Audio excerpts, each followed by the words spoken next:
आज हामी assume mean method बुझ्छौँ। S equals to root under sigma F D square by N minus sigma F D by N को whole square. Assume गरौँ न S D by mean into 100%। भइसक्यो ल, यहाँ ध्यान दिने, ठीक छ। डाइरेक्ट मेथड क्लियर छ, त्यसपछि एक्चुअल मीन मेथड क्लियर छ। अब आज हामी एज्युम मीन मेथड बुझ्छौँ, ठीक छ। एज्युम मीन मेथड को यो फर्मुला हो S D equals to root under sigma F D square by N minus sigma F D by N को होल स्क्वायर, ठीक छ।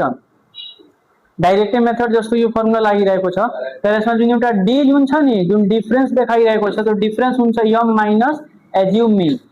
हामीले अब एउटा एज्युम यसमा गर्नुपर्छ र एज्युम गरेर मात्र यो सल्भ गर्नुपर्छ, ठीक छ। जस्तै यहाँ एम छ नि, त एम भनेको मिड भ्यालु हो। मिडे भ्यालुबाट एज्युम गरेर अनि मिडे भ्यालुबाट घटाएर हामी डी निकाल्छौँ, ठीक छ। हेर कसरी यो फर्मुलालाई पहिला हामी यहाँबाट यहाँ साइडमा लेखिदिउँ, साइडमा गरिदिउँ, यहाँ ल्याइदिउँ। अब हेर्ने एम हामी निकालिसकेपछि यहाँसम्म प्रोसेस हाम्रो कम्प्लिट छ। क्लास इन्टरभल छँदैछ, फ्रिक्वेन्सी छँदैछ, मिड भ्यालु निकालिदियौँ हैन। यसबाट हामी एउटा एज्युम मीन निकालौँ।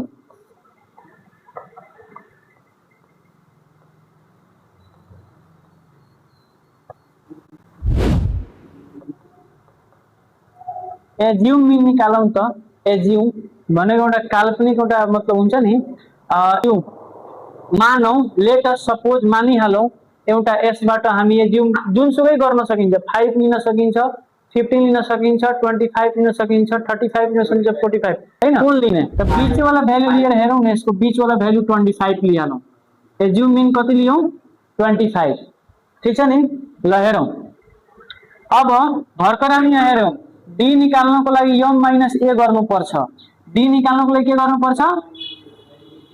एम माइनस ए गर्नुपर्छ। हामी अलरेडी यहाँ एम के भन्छ ए निकालिसक्यौँ, त एम माइनस ए गर नि। यहाँ एम छ, यहाँ ए छ कि छैन? त हेर त, एम बाट ए घटाउ, कति आउँछ? 5 बाट 25 घटाउ -20, माइनसमा आउँछ एन्सर। 15 बाट 25 घटाउ -10, 25 बाट 25 घटाउ 0, ठीक छ। 35 बाट 25 घटाउ 10, 45 बाट 25 घटाउ 20। ल यहाँसम्म कुनै डाउट छ? डी निकालिदिउँ। अब हेर, डी आइसकेपछि हामीले गर्नु के पर्छ? जस्तै एफडी निकाल्नु पर्छ र एफडी स्क्वायर निकाल्नु पर्छ। समझ आइरहेछ? ल हेर त, डी आइसकेपछि अब के गर्ने? एफडी निकालौँ। एफ र डी, यो एफ र डी मल्टिप्लाई गर त। एफडी मल्टिप्लाई गरौँ। एफडी को भ्यालु मल्टिप्लाई गर त। एफ र डी मा 20 माइनस 20 इन्टु 3 कति हुन्छ? -60 हैन। 5 इन्टु -10 कति हुन्छ? -50। 12 इन्टु 0 कति हुन्छ? 0। 6 इन्टु 10 कति हुन्छ? 60। 4 इन्टु 20 कति हुन्छ? 80। अब हेर त, एफडी स्क्वायर न चाहियो हामीलाई, यसमा एफडी चाहियो। एफडी आइसक्यो, अहिले समेसन गरिदिएपछि हाम्रो एफडी आइहाल्यो, सिग्मा एफडी। ल यसको समेसन गरिहाल्यो नि, डिफरेन्स कति आयो? 30 को डिफरेन्स आयो। ल सिग्मा एफडी आइसक्यो, ठीक छ। अब हेर्ने एफडी स्क्वायर चाहियो, यानी कि हेर त, एफडी मा डी ले गुणा गरिदिएपछि एफडी स्क्वायर भइहाल्छ। त एफडी यहाँ त आइसकेको छ नि, यसैमा डी ले गुणा गरिदिने, डी को भ्यालुले गुणा गरिदियो, एन्सर आइहाल्छ। गर त, एफडी स्क्वायर यहाँ छ, एफडी यहाँ छँदैछ अनि डी यहाँ छँदैछ, यसमा गुणा गर नि दुईटामा। माइनस माइनस प्लस भइहाल्छ हैन। 20 इन्टु 60 कति हुन्छ? 1200। यो पनि माइनस माइनस प्लस भइहाल्छ। 5 एकम 5, दुईटा 0, 500 हैन। 0 इन्टु 0 0 भइहाल्यो। यो गरे भने कति हुन्छ 600 यो दुईटा गरे भने ल यति आइसक्यो। अब सिग्मा एफ डी स्क्वायर निकालो, एफ डी स्क्वायर निकालो त ल लेखौं 3900 आइसक्यो। अब हामी के गर्छौं फर्मुला लिन्छौं नाउ। अब एसडी निकालौं त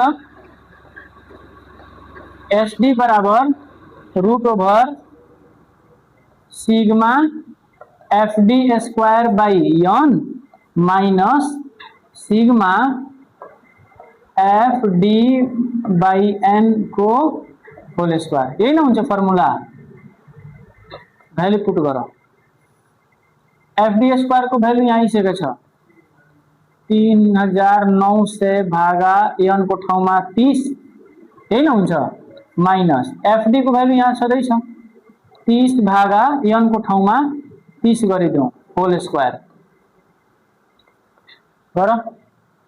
यो डिभाइड गर त यो भइहाल्छ 130 माइनस यो दुईटी कट्यो भने कति आउँछ 1 आ 1 को स्क्वायर गरिदेऊ 130 माइनस 1 को स्क्वायर 1 हुन्छ